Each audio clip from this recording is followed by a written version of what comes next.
Welcome back to the channel, guys. Welcome back to the boat gang. All right, we got the Oxi-digger out here at the New River, the sketchy spot. All right, gonna be running this 6,000 cheap RC lipo in the boat today. I got the GPS, everything's stock, just kind of feeling the boat out. I actually have an ABC prop on here today.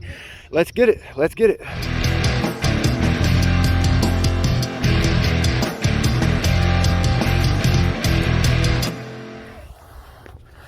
So yeah, I actually did a little bit of tuning, just a little bit. Okay, and I want to run this boat before it starts getting choppy here. Should have run it first. Gonna get the GPS cleared out. I don't know if this thing's gonna stay on. I changed the channel. I used my receiver to power it. So I actually changed the channel from my maiden with the boat because I kept cutting off during my maiden. So I've got it in the external battery channel, so hopefully that works. We'll see here. All right, gotta get my little, yep, gotta get my little battery wire hold down. Okay, and I'm gonna get her all taped up, running an ABC 1716 today. This is the first high rake prop I've run on this boat. I've been running a ARTR 645 that's been cut down to a 642. So we're kind of excited about this run right here.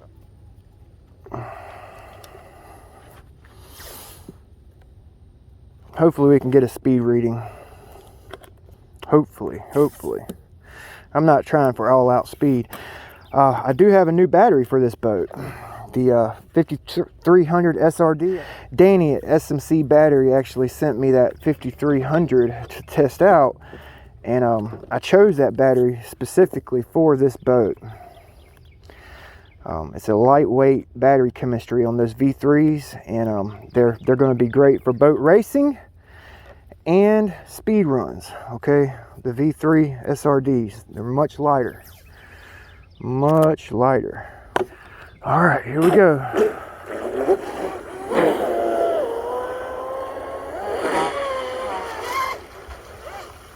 Ooh. Got to get her trimmed out, so this first run will just be kind of trimming the boat up. Let's go ahead and get that out the way.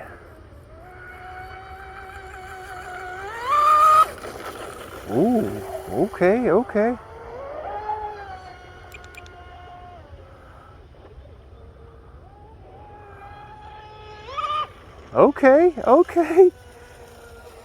Yep, I just balanced this propeller. It's brand new. I didn't even really shape it up real good. I just basically got it like good enough. You know, I put a basic polish on it and didn't really do like a good shape and prep. You know, it's basically stock propeller, sharpened and balanced, and a light polish. Nothing crazy. Not going all out here. Just trying to prop on the boat, making sure my tune's good. Okay, just feeling the boat out. All right, third run. I'm gonna let these ripples cool down just a hair. I literally spent about an hour making sure the strut was tight, make sure it wasn't moving around. You know, I have the strut on the Oxi-digger like flush with the ride surface. The turn fin, I was thinking about taking the turn fin off for my speed run. You know what I'm saying? I didn't want it to like upset the attitude of the boat. So well, let's see. Let's quit talking about it.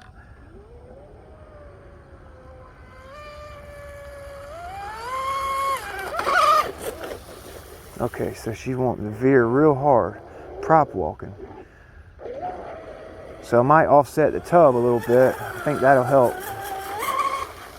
Yeah, when I get on the trigger, she's wanting to veer to the right real hard. And actually on that right sponson with the turn fin, it's actually got just a hair of toe in, trying to compensate that. I should have offset the tub. I've never run a big rigger like this, so it's going to be a learning journey. It'll be a journey for us. The next video with this boat, I'm going to do some bench time first, show you guys what I got on the bench, and then we're going to bring it out and do a run with it.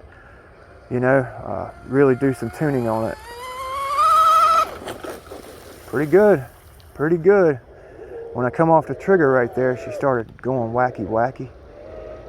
But when I was under power, it was actually running all right. Yeah. I come off of it, I get a little nervous. A little school of bait fish right here. That's why I put that kick up rudder on. A lot of bait fish, and I hit them running these fast boats out here. They swim right on top of the water.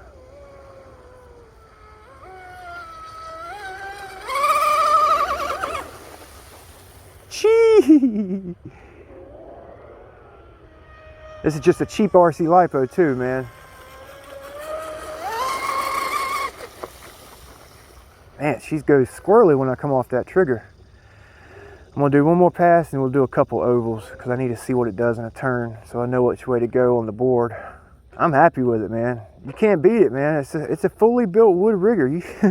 Where else are you gonna get that? Nowhere. Oxi-digger Marine, check him out.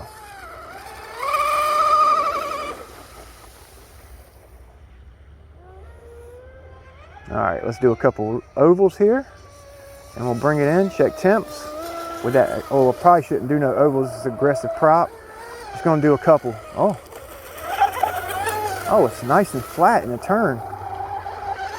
Oh, that tune I got on, it's all right. I just gotta figure out that prop walk situation. Hell, if y'all got any tips to give me on that prop walk where she's like wanting to walk out when I get on the throttle real hard, I'm open to suggestions. Look at that puppy dog on my damn foot. That's a huge ant. Damn, that's a big ant. Oh my God. There's some big crappie right here. Big crappie in this thick brush. All right, let's see what we got. Let's see what we got. I got another battery for it, but I'm gonna run the Dominator real quick and then I'll jump back on this. It'll be a few seconds for you guys, but a couple minutes for me. All right, so don't unplug it because I got the GPS hooked up to the power here. Come on, is it still on? Please be on, please be on. Oh, it turned off. What gives, man? I think it is that wire right there. It don't look like it's broken. It's not broken. Why does it keep shutting off? All right, well, anyway, any freaking way. 91 on the speed control with a 1716. 94. The motor, I'm gonna shoot it from the front. 114, 123. 190, well, 91, not 191. 123 is my highest temp. Caps, 92. She's ironclad. She's ironclad. All right. So we got the same battery in. Okay. Hopefully that GPS stays on. I took the extension off, so we'll see. We'll see.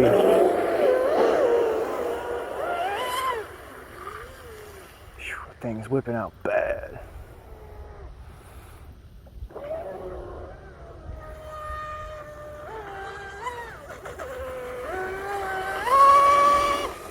I got left input, like, you know, left trim, but it's not enough to keep it straight when I get on it. It's got to be at least 60, 70 mile an hour.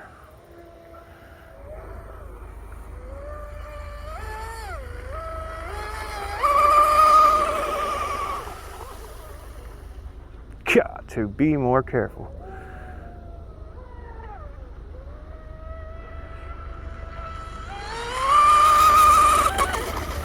She is so stable at those speeds, man. I'm starting to get comfortable with it now, and that's not good. Oh, I'm getting comfortable with it, man. Whew. That's the cool thing about a rigger. You don't really have to worry about them blowing up off the water. You know what I mean? Oh, especially when you have them tuned in and the weight distribution's good. I kind of think that this battery's a little bit too heavy for it. Hilo, if you guys are wondering what the heck that is. I live about 2 miles from the base here in Jacksonville, North Carolina, Camp Lejeune, a couple miles from base. We're about about 4 miles from base right here, so we see a lot of helicopters.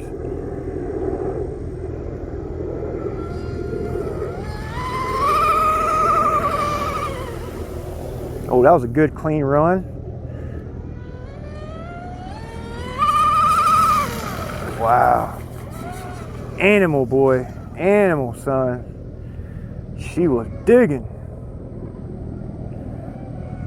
See what it does over these ripples. Oh, it took the ripples nice. I've been thinking about a rigger with like a shock tower on it. With like a shock tower, and put the boom tubes on some like oil filled shocks, like suspension on the sponsons. That would be pretty cool, man. Have 2 sponsons that actually turned and that were independent of each other. I know it wouldn't work because the AOAs have to be perfect and the suspension would be thrown off, and all that, but it would be a cool experiment. I got all kind of crazy rattling around in my mind, All right, let me get off. I'm off topic here. A little bouncy there.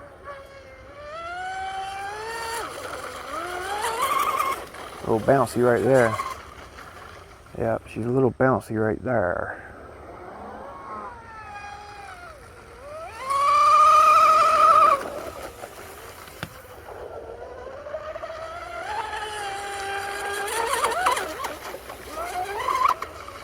I tell you what, it definitely does take ripples pretty good, If that was any of my other riggers going over them wakes at that speed, they would be airborne and upside down. This thing's pretty planted, I'll give it that. I have yet to flip it, and that is saying something. Watch me flip it, now that I said that.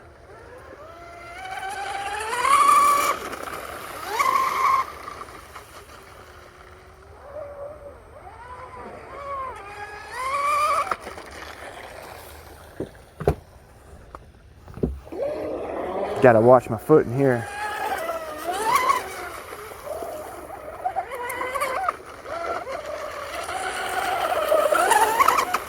Yeah, it don't really prop walk as bad with this prop. Man, that ARTR 645 cut down, it would prop walk some kind of bad with that prop, man. It's not too bad with this one. Not too bad. Not too bad. There was no water in the boat that first run. So this is our last run with it. Let's check it. Hopefully our GPS is on, because I got a couple good passes there. Got a couple pretty good passes. Son of a bitch. I gotta get a GPS. I've got 2 of these. The other one won't connect. I don't know what's going on. Okay, so there's a little bit of water in the boat here. 87 on the ESC after all those runs. 129 on the motor. 98, 89. All right, so this go around I actually brought some water, some fresh water with me, so I'm actually going to rinse this salt water out of here.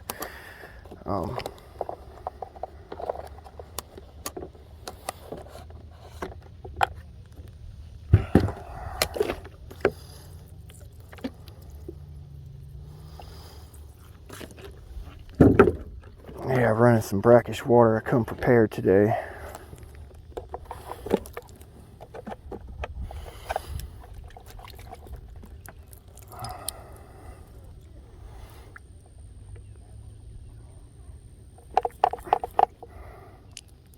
It's actually the first bit of water I've gotten in the boat.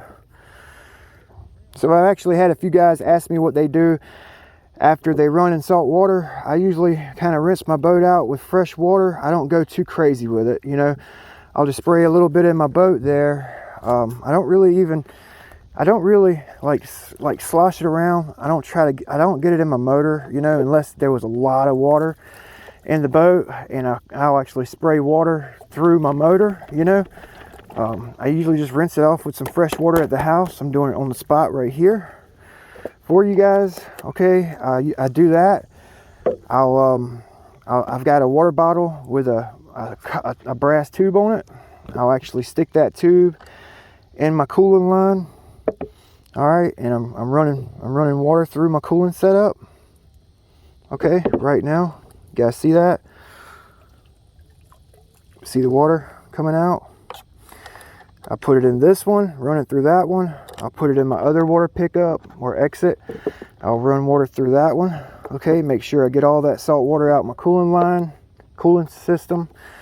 I rinse the back of it off with fresh water, especially beryllium props. Beryllium props and salt water, it corrodes them. It'll like tarnish them some kind of bad. Basically just rinse everything off with fresh water, you know, and then I'll take Corrosion X and hit my bearings every now and then, or some bearing oil, you know, whether you're using synthetic or whatever, light bearing oil on your bearings forward and aft.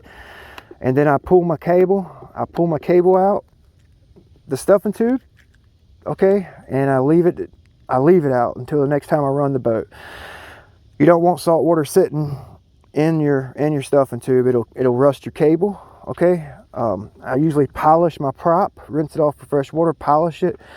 I use Never Dull on my hardware, especially if it's hardware that I've knocked the anodize off and polished. I use Never Dull to keep it up after I run in salt. This is brackish water. It's not really salty, especially right now. It's low tide and all the fresh water is coming out, so it's like fresh water right now. But that's what I do. It's a lot of work, you know, and I keep everything oiled up, lubed up, yep, and rinse it off real good. And what I think is the key, I have a dehumidifier, like a big dehumidifier that's on a floor unit, and I'll take all my hatches off and I set it on top of the dehumidifier, you know, for 30 minutes, and that fan, it blows dry air into it, and literally the boat will be dry in a couple minutes with that dehumidifier. But I think that's been my key.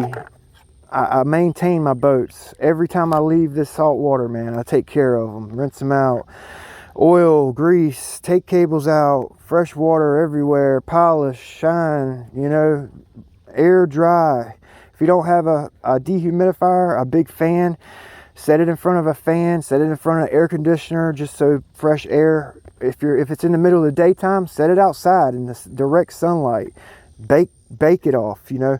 Just make sure you rinse the salt water off. That's the most important part.